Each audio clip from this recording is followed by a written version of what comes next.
ukufa ke kuxelwa kwincwadi yesithilelo mayibonge inkosi. Xa uThixo ezawubuya athi umbhali abaselwandle ilwandle lizawubakhuphela ngaphandle bavuka bafileyo emangcwabeni mayibonge inkosi.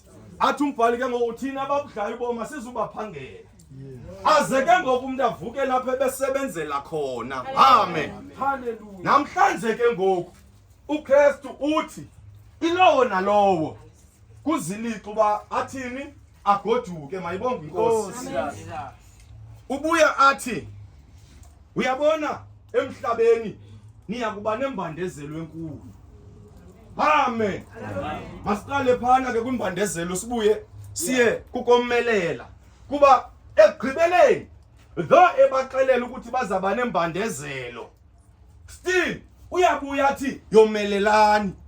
Imbandezelo ke it is any pain ojongana nayo phi emhlabeni because uthi eqala nje emhlabeni niya kuba nembandezelo enkulu. Amen. Ukusiwa ke